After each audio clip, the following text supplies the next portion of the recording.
Welcome to the Realty Plus Real Talk series. And today we are in conversation with Mr. Ashwinder Singh, a successful real estate author and a residential expert. He is the CEO residential at Bharti Urban, a well-known real estate firm. Mr. Singh, a very warm welcome to you.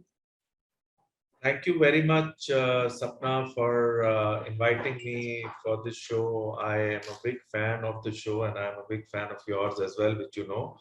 So thank you so much. And this show has so much of credibility and I'm honored that I'll be discussing about my book with you on this show. That's right. So this is the book that we will be talking about, A to Z of residential real estate. And as you can see, I have some, bookmarks here. We'll be talking about some chapters from this book. But Mr. Singh, before we go on to the book and talk about the book, on a personal level, you recently attended a literary festival which was attended by authors like Shashi Tharoor, Barkha Dutt, Vikram Sampath, and you were the only author on the real estate industry. So what was the experience like? How was the interaction with the people, the public attending there? Yeah, I was quite surprised, Sapna, when I got an invite for a literary festival of that stature, because generally, according to my research, there's never been a real estate author being called on a literary fest. So it was a very profound feeling addressing a large crowd, while rubbing shoulders with Shashi Tharoor, Barkha Dutt, Vikram Sampath, and many others. We also had Justice G.S. Sistani there. It was very good. Shashi Tharoor actually mentioned that it looks like that this book is a real requirement and it's going to benefit a lot of home buyers, which was a great compliment. Guess he liked the content of the book because he only kind of browsed through the content of the book, and the language and the content is made for a common man. So he was very right, and it was a great feeling. And above that, then I also got felicitated by the Haryana RERA chairman, Dr. K.K. Khandelwal, where he said that he would want at least every channel partner to go through this book and take it as a ready reckoner and a training guide. So very good feeling, Sapna. Okay, fantastic. So if the experts are saying that this book is the need of the hour, and I have gone through this book, and as you rightly mentioned, very simple language, it gives the reader the understanding of the Indian housing market, its evolution, its various stakeholders. And you rightly mentioned it's a guidebook that simplifies ownership, home ownership for Aam Aadmi, as it has been quoted in the book also. So coming to the book, in one of the chapters, you have mentioned the key elements the developer should focus on. So what, according to you, would be the top 3 do's and top 3 don'ts for the developers community? Sapna, first of all, my compliments. You have done your homework very well and gone through the book in good detail. Actually, earlier Financial Express had reviewed the book and they also mentioned that it is a ready reckoner for home buyers. And now you are bringing this important aspect out of the book. And according to me, the 3 do's for a developer, if you have to really highlight, number 1 is that the developer needs to do a market fitment. They need to only build something that is in demand. They have to give high weightage to client experience because the world is changing, and that becomes the most important aspect because the clients are the developers' biggest brand ambassadors. And last but not the least, they need to have a very strong online presence, a very optimized search engine optimization in place. And if these 3 things are there, the developer is sorted, because I'm talking of top 3. And the don'ts have to be that they can never circumvent on compliance, approvals. Gone are the days when you can, do that. Never. The second point is they cannot ignore customer feedback, whether it is online, whether it is offline. Last is that they have to have a contingency plan in place. They need to know how to manage risk. Like 2 years back, we had COVID. So the developers who are able to manage risk, who can handle construction risk, how to manage debt in case the cash flows get affected, are the developers that are going to be the long-term successful players. That's how I look at it on the top three do's and don'ts. Okay, that's fantastic. I think our viewers would take note of that. So very important top three do's and don'ts for the developers community, Mr. Ashwinder Singh mentioned about. There is also a chapter which says about skills required to be a successful broker, you know, which gives a very interesting take on this segment of real estate. In your opinion, how has the role of channel partner or a real estate broker changed now? It's not only about transactions now. Uh, well, Sapna, you yourself are an expert because you talk to the who's who of the real estate industry in India, and you have so much of knowledge because finally you get knowledge from when you engage with knowledgeable people. And so, let me know. These are my thoughts that channel partner you will appreciate is an important pillar in the real estate world. And the home buyer has become very smart and they realize that the good part for the channel partner is they realize that brokerage is not a cost anymore and it is an investment. Unlike a commission oriented mindset before, they have to now work alongside the customer. The channel partner cannot just work as a commission agent, but they have to be an advisor, a consultant, a guide to the home buyer, mainly because the consumer of today has evolved and so have their preferences. So when they select a channel partner, the most important thing they look at it is the knowledge and the expertise and the reputation the channel partner has in the market. Clients are also looking at brokers, how they advise them on the current market conditions, what would be a suitable option for a buyer, looking at the size of the family, what is the reason the buyer is buying that home for, how can the channel partner help the buyer in helping them compare properties, so that they can make the right choice and they have visited the right projects and then taking a very informed decision. And then about home loan, what can be the liabilities for buyers. So a channel partner now is playing a very important role, and these are the aspects that and the skills that a channel partner needs to have today. Also, the channel partner is now more like an advisor for the developer on the other side of the table.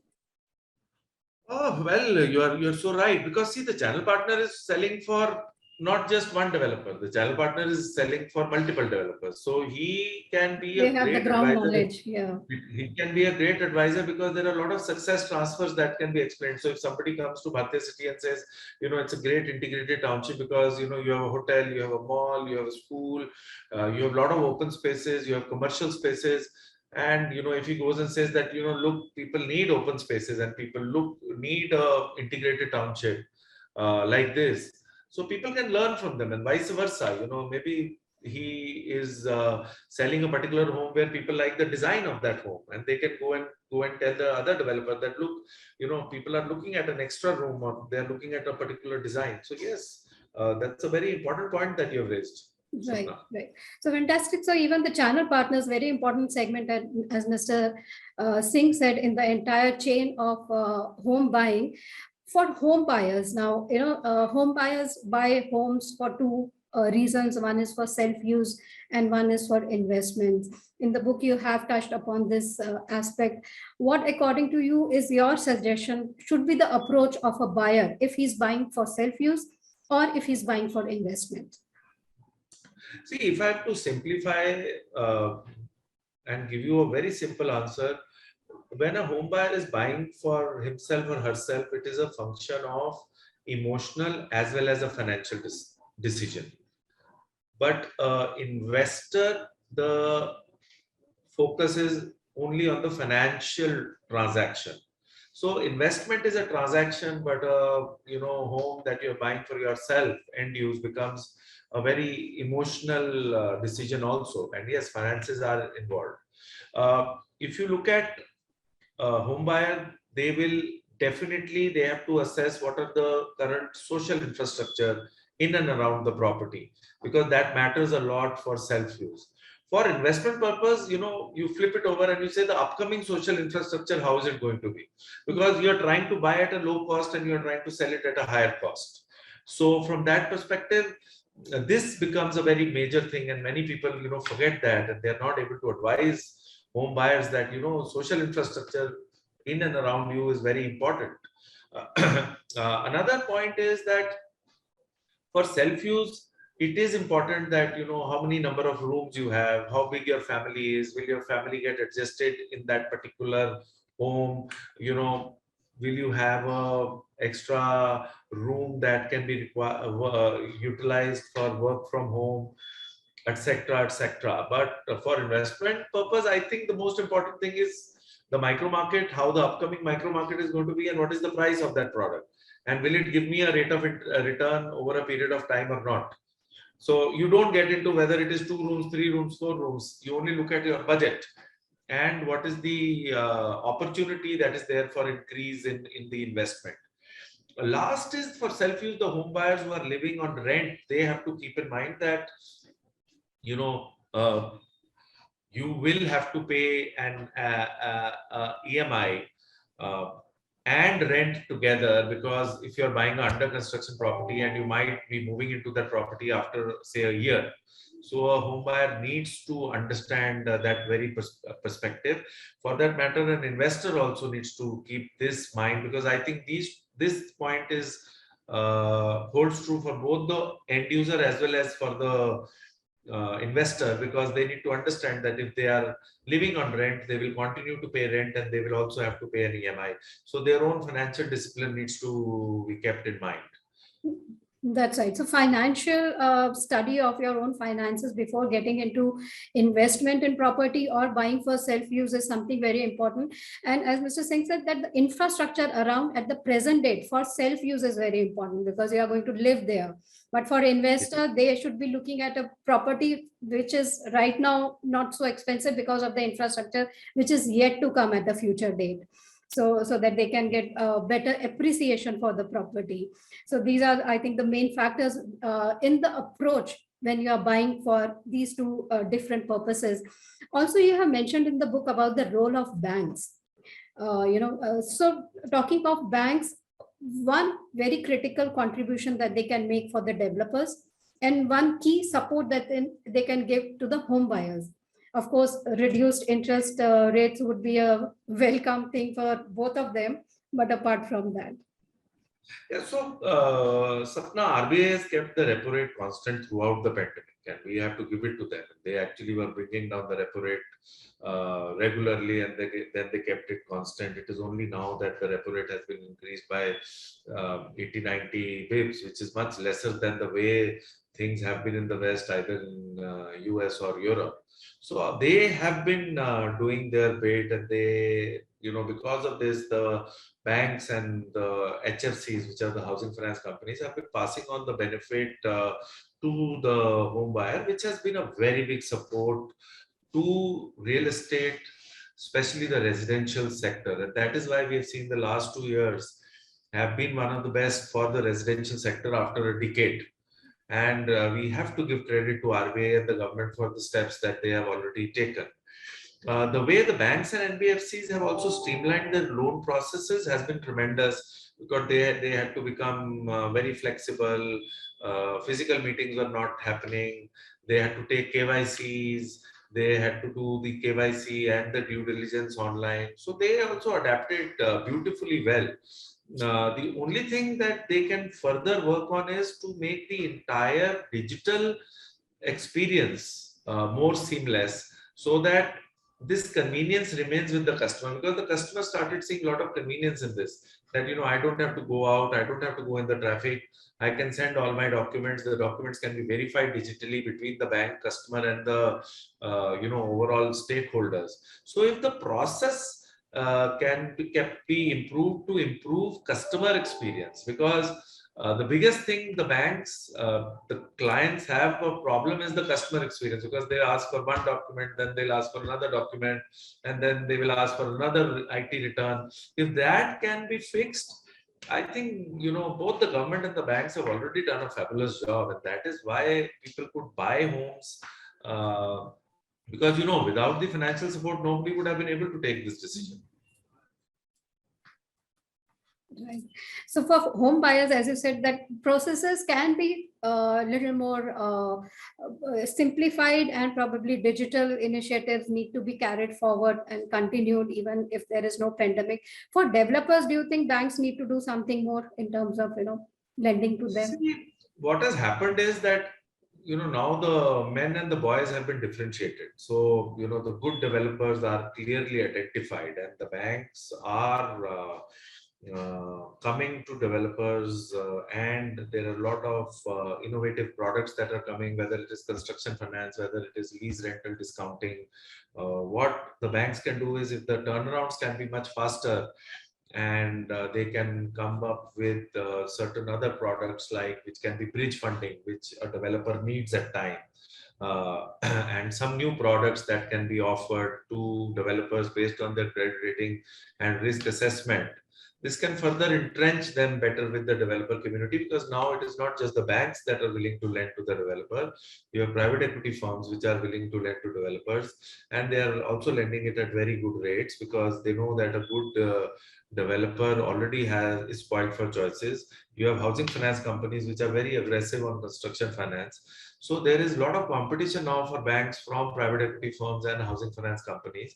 And if the player that will focus on being flexible and agile with the developer will get the best deal.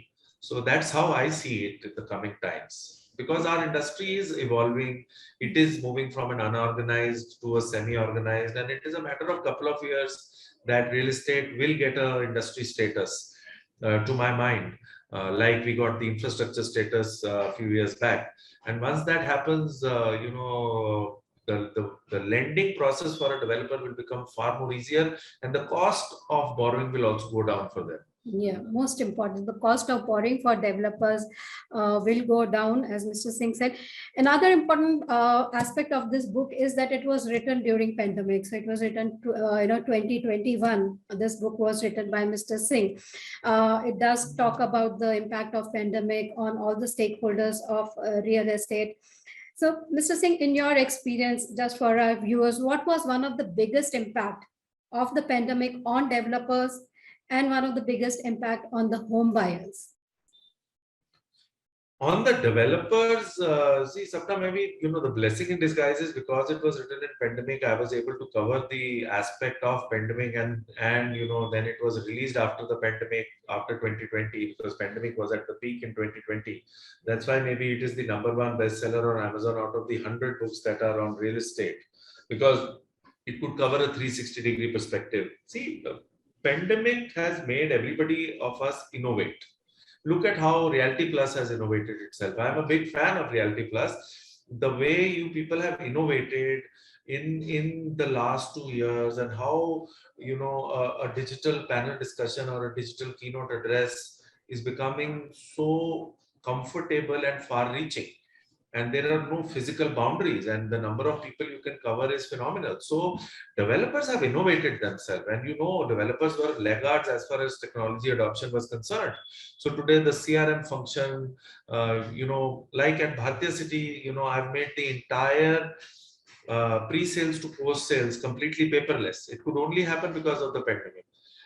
Even when a channel partner comes to us, they just have to scan their barcode, or even if an existing customer comes to us, they scan their barcode, a message goes to my CRM executive that this person has come to meet you, and he doesn't even have to call. He's sitting there. By the time he's having coffee, the relationship executive comes and meets the customer. So it has become so paperless, seamless, and this has not taken too much of investment. It is about being innovative and only utilizing the kind of technology we already have. So for home buyer, it was completely, change of mindset, because earlier people were talking about shared economy, the new home buyer, which is Gen Z or the millennial.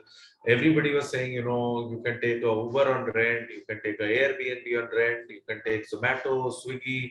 So we will keep on giving rent. Why do I block my capital? But suddenly the importance of home came in, and the home buyer said, look, boss, I need to be in my own home.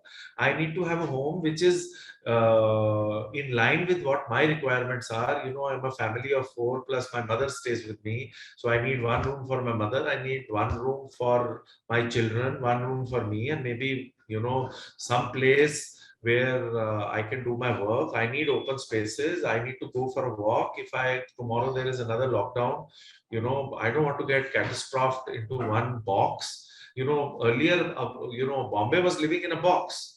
Now Mumbaikars also don't want to live in a box because they want some open space. The home buyer experience, Sapna, has completely changed. The pandemic, has been very tough on people, and a lot of people have lost so many things, so many dear ones. But it has been a blessing in disguise for the residential real estate sector, both for the developer because they have been able to innovate, adopt technology, and reduce their operating cost in that process.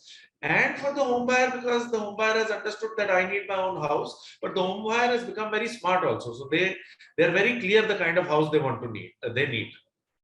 Right. That's right. As you rightly said, pandemic has been an eye opener.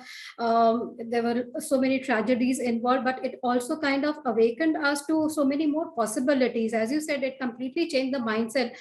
For us also, as you mentioned, we had never thought about, tapping digital, and we started using it, exploring the world in terms of participants and speakers. As you mentioned about Bharti City or the real estate, the acceleration of technology in the segment, which is not known to be very technology friendly, with more traditional kind of an industry, the acceleration of technology we saw in here. And as you rightly said, the home buyers, now they really understood what they actually needed. It's not just one room or, one BHK, but they need more space. They need more green spaces, and they're asking for it from the developers. So that's the one big change that we are seeing now. Sustainability is something now they are asking for it. Energy efficiency is something now the buyers are Green buildings, proactively. earlier, Yes. it was just washing of green building because people just wanted to do green building because they thought they'll get some extra FSI. Right. But now the customer wants a green building. They want light, they want air, they want their electricity bills to go down. They don't, especially, for a middle class buyer or affordable buyer, if they can save electricity bill even by 1,000 rupees, that is a big saving for them. And absolutely, I agree. That's right. So all these topics that we just spoke about, they are all mentioned in the books, and you can get to know about them in detail in this book. And as it is also mentioned in this, right at the starting, Mr. Singh mentions it, that it is not an industry report. It is not a literature for academicians. It is a simple, guidebook for the home buyers in a very simple language. Mr. Singh, anything that you would like to add that we have missed about this book for our viewers? Because I recommend it as book for anyone who's interested in real estate, not the buyer or, anyone part I of the real think estate, but anyone. Yeah. yeah, we've covered everything. One of the reasons I wrote this book was because I realized that, one of the most important decisions somebody takes in his or her life is buying a book. And I realized there was no book on real estate for a home buyer.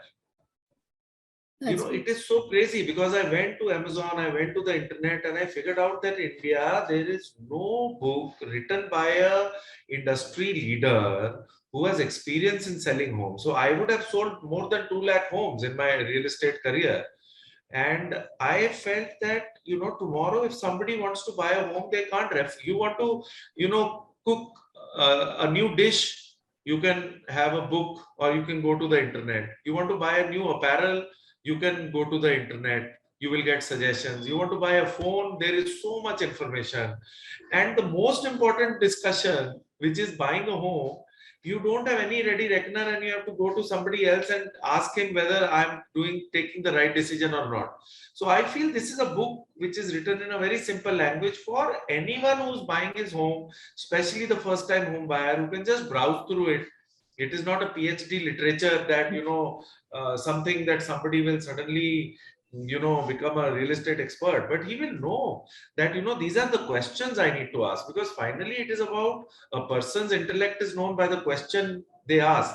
That is why you do this job, and not everybody can do what Sapna is doing, because you know what are the right questions that you have to ask, and then elaborate the speaker can elaborate on it.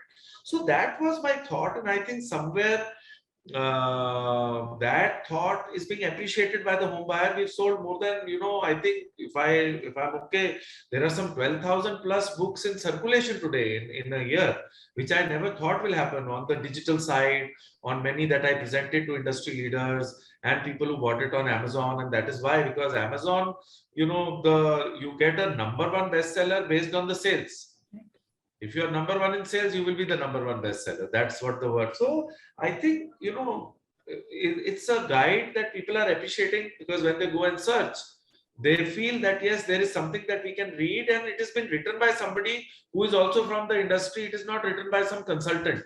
It has been written by an operating leader who has, spent his life either on the supply side or the demand side or the funding side, and someone who has a 360-degree experience of the residential sector across multiple cities. Because Sapna, I've worked in Delhi, Gurgaon for many years. I've worked in Mumbai for many years. I've worked in Pune for many years. Now I'm in Bangalore. I've had a stint in UAE where we have the largest set of NRI investors. So I was able to bring that perspective also into the book, that how different people from different cities look at real estate. That's right. I think that's the most important part. And what makes this book unique is because it is written by someone who's part of the industry. It is not written by some kind of a consultant, as you said, or some academician, but someone who has been in the thick of the business and who has interacted with home buyers and know the pulse of the market. So that's the unique aspect of this very book. Another unique aspect, I must say, is that it does give some very interesting quotes also. And it concludes on a very humorous anecdote. So to know that, you have to read this book. But the concluding quote that Mr. Ashwinder Singh has mentioned in the book is that the key to your dream home is a reality, not an imagination. So on that wonderful note and quote, thank you so much, Mr. Singh, for being here with us, talking about this book, why this book is important, what are the unique aspects of this book. Highly recommended by Realty Plus. Thank you so much, Mr. Singh, for being here. Thank you. Sharing your time. It's always a pleasure to talk to you. Thank you. Same here. Thank you, Mr. Singh. Thanks so much. Thank you.